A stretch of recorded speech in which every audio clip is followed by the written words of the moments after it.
Vous me connaissez tous en tant que trader de suivi de tendance. Je suis dans la planification le soir, à tête reposée quand le marché est fermé.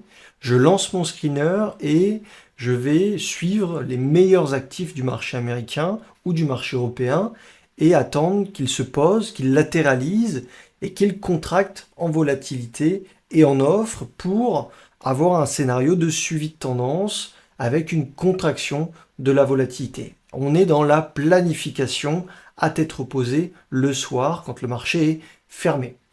Depuis quelque temps, je développe une autre approche complémentaire pour arriver au début de cette tendance et avoir du coup deux setups qui puissent être complémentaires, un setup de suivi de tendance et un setup de début de tendance. Le setup de début de tendance, il a souvent lieu grâce à un catalyseur, que ça soit une news sur un partenariat, une fusion, un vaccin, ça peut être également des résultats trimestriels, ça peut être une légalisation. Enfin, c'est un catalyseur qui vient changer l'aspect du titre et qui le rend attractif. Et ce catalyseur va provoquer énormément de demandes au niveau des institutions et au niveau des traders particuliers. Et là, on est plus dans la réaction. On ne peut pas tellement planifier ce setup-là puisque on est dans la réaction et le suivi de ce que font les institutions à l'ouverture à 15h30 du marché américain ou à 9h sur le marché européen. Et donc, il nous faut être disponible, se rendre disponible en début de séance pour pouvoir surveiller ce qui va bouger et ce qu'on va pouvoir suivre en termes de mouvement. Donc, c'est ce que je suis en train de développer depuis quelques temps.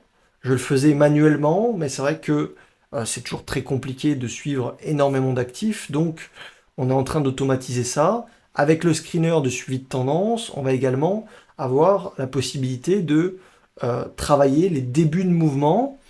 Et je vous disais, là, il y a quelques semaines, hein, l'indicateur de volume dont je vous parle assez fréquemment, qui me permet de regarder et de définir si il y a un changement radical dans l'action du prix chez les institutions sur un actif en question. Et donc ça peut me permettre, et ça va me permettre d'arriver au début d'une tendance. Ou en tout cas, au début d'un nouveau mouvement. Prenons l'exemple de Jumia. Alors, c'est un actif que je travaille depuis quelques temps. Et il y a quelques jours, on a eu un catalyseur sur l'actif. Et on a eu, allez savoir pourquoi. Alors, soit il y a un catalyseur, soit les institutions se décident de rentrer. Mais on a eu une demande qui était exceptionnelle dès l'ouverture du titre. Okay, et donc, ça, on ne peut pas le prévoir. On est obligé d'être présent à l'ouverture pour détecter cette accélération et cette demande qui est croissante sur le titre Jumia. Jumia, si on regarde en 5 minutes, le marché monte un petit peu, mais fait du surplace. Et à partir de ce moment-là, à l'ouverture, on voit un changement radical de comportement chez les institutions. On passe de quasiment pas de volume à un open où le marché nous dit qu'on a 4 fois plus de volume par rapport à habituellement. Et donc, ça montre que à ce moment-là, les institutions ont décidé d'appuyer sur le bouton buy. Okay, et ça, on ne peut pas le prévoir. Alors, si c'est des résultats trimestriels, bon, ça peut éventuellement s'anticiper, mais une news ou simplement l'envie d'acheter, à moins d'être initié, on ne peut pas le deviner. Donc, la seule façon, c'est de suivre le mouvement et de repérer ce changement de comportement sur un actif. Et c'est ce qui s'est passé sur Jumia il y a quelques jours. On avait un actif qui montait sans trop de volume. Et d'un coup, les institutions se sont dit, tiens, on va acheter du Jumia pour X ou Y raison. Des fois, on en a les aboutissants, mais c'est assez rare finalement de tout comprendre sur les marchés. Moi, je vous invite à ne pas vouloir trop intellectualiser la chose, à ne pas vouloir comprendre le pourquoi du comment, mais finalement suivre le prix et suivre les volumes. C'est vraiment la seule réalité qu'il faut comprendre pour pouvoir avoir des jolis trades et des jolis mouvements. Sur Jumia, du coup, sur la première bougie 5 minutes, on a un ratio au niveau des volumes qui est de 400%, donc 4 fois supérieur à la norme. Et depuis 3 jours, le marché a pris 28%. Okay, donc ça, si on n'est pas initié, on ne peut pas le savoir, seulement, et sauf si on a une bonne lecture des volumes et une bonne lecture du prix sur les Open du marché américain. Donc ça veut dire qu'à 15h30, pour cette stratégie-là, il faut être disponible entre une demi-heure et une heure et demie pour essayer de comprendre où est-ce que va l'argent des institutions et qu'est-ce qui va changer, quel actif est en train de changer drastiquement au niveau de son comportement. Et donc Jumia, vous le voyez, hein, il n'y avait pas de volume avant, et d'un coup, les institutions ont décidé d'appuyer sur le bouton buy. Donc ça, c'est un exemple d'un actif qui a subi un achat massif, et ça, comme je vous le disais, ça lance une tendance. Les volumes sont là pour lancer une tendance et arrêter une tendance, et donc à ce moment-là, les institutions ont lancé une tendance. Alors est-ce qu'elle va durer 3 jours, comme c'est le cas aujourd'hui, ou est-ce qu'on va aller chercher les 15 $ ou plus? Ça, c'est l'avenir qui nous le dira, mais on peut échelonner notre prise de profit. Donc ça, c'est impossible à planifier. C'est pour ça que c'est pas forcément adapté à tout le monde pour trader, parce que si on n'est pas disponible à 15h30, ce genre de mouvement, ben on va les rater. Et c'est pour ça que vous avez une méthode complémentaire, et celle que j'adore, hein, c'est la contraction de volatilité, puisqu'il vous suffit de lancer le screener et de mettre en place vos plans le soir pour pouvoir être exécuté le lendemain. Et ça ne demande pas une présence quotidienne, en tout cas à 15h30. Cette stratégie-là, c'est une stratégie qui est dépendante des autres, et donc on est dans la réactivité, et on n'est pas dans la planification. Prenons notre exemple, MEI. Alors, il y a sûrement dû avoir un catalyseur, peut-être des résultats. Je vous avoue que je ne suis pas toutes les news de tous les actifs, sinon on ne s'en sort pas. Mais c'est ce que je vous disais, ce travail-là, on le laisse aux autres. Et notre seul objectif à nous, évidemment, si on peut connaître le catalyseur, c'est bien, mais notre objectif à nous, c'est vraiment de déterminer un changement de comportement sur un actif. Par exemple, MEI, on avait un actif qui était baissier, sans réel mouvement haussier et sans volume. Et hier, on a gapé à la hausse et on a un changement de comportement qui s'opère. Regardez, pas de volume pendant 10, 15 jours, un mois qui précède. Et, encore une fois, il y a eu un catalyseur où les institutions se sont décidées d'acheter et d'appuyer sur le bouton buy. Vous avez un actif qui passe de 10 $, 11 $ à presque 14 $ en une seule séance. Sachant qu'il faut essayer de tenir entre 3 à 5 jours pour capter un petit mouvement swing.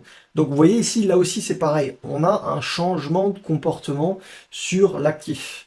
On n'est pas dans la planification, on est dans la réaction, puisque c'était impossible pour nous de deviner un mouvement comme ça avant-hier, les jours qui précédaient. Il n'y a pas de setup, il n'y a pas de... Voilà. On est vraiment dans l'attente que les institutions se décident d'acheter, et nous on va suivre le mouvement, et on va observer, être dans la réaction du prix et des volumes. Et vous voyez, hein, on a des volumes qui sont assez monstrueux.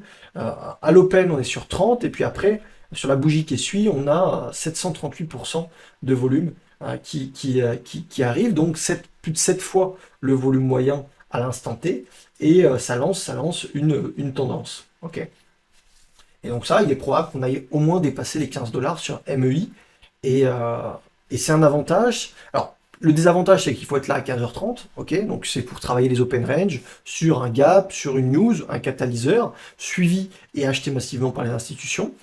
Mais par contre, l'avantage, c'est que vous avez un drawdown qui est vraiment minime, puisque en général, c'est ce genre de mouvement qui est lancé.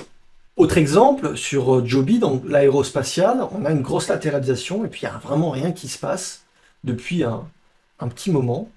Et encore une fois, un catalyseur, on est dans la réaction, le marché gap à l'open, et vous avez ici pas mal de volume. Vous aviez un peu de volume qui était rentré ici, et puis derrière, vous n'avez pas de volume, et là, on a une belle journée avec une première bougie 5 minutes qui vous dit on est déjà sur des volumes qui vont être supérieurs à 2 fois les volumes moyens.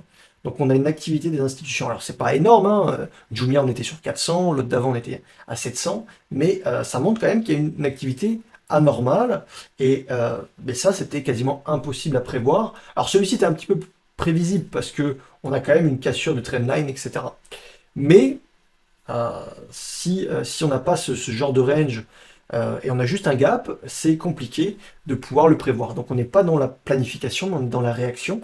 Et là, on a des gros volumes qui sont rentrés tout au long de la séance. Et puis on passe de 5,35 $ à presque 6,30 $ quoi, hein, sur les plus hauts. Donc vous gagnez 1 $ par action, on est à plus de 15% de performance. Voilà, c'est une méthode que je suis en train de développer, alors que je tradais manuellement depuis un petit moment, mais sans réel outil performant pour pouvoir avoir des convictions.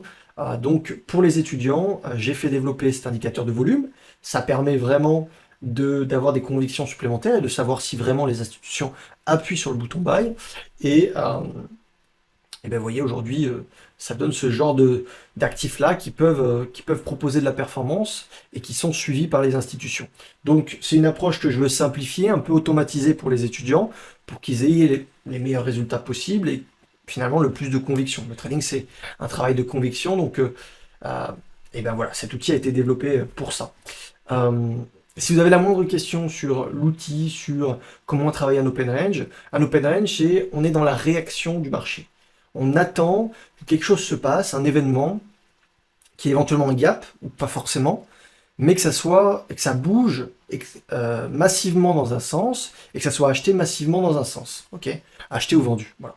Donc on est vraiment dans la réaction, et on ne peut pas planifier ce genre de mouvements qui peuvent sortir finalement de nulle part, comme je vous disais par une news, mais également ça peut être une journée lambda où les institutions se décident d'acheter. Alors il y a souvent un catalyseur quand même, hein. Ça peut être un analyste qui revoit à la hausse les résultats, des résultats trimestriels, une légalisation, une fusion, un partenariat, des rumeurs, etc. etc. Et, et voilà, ça va attirer l'œil des institutions qui vont venir pricer le titre.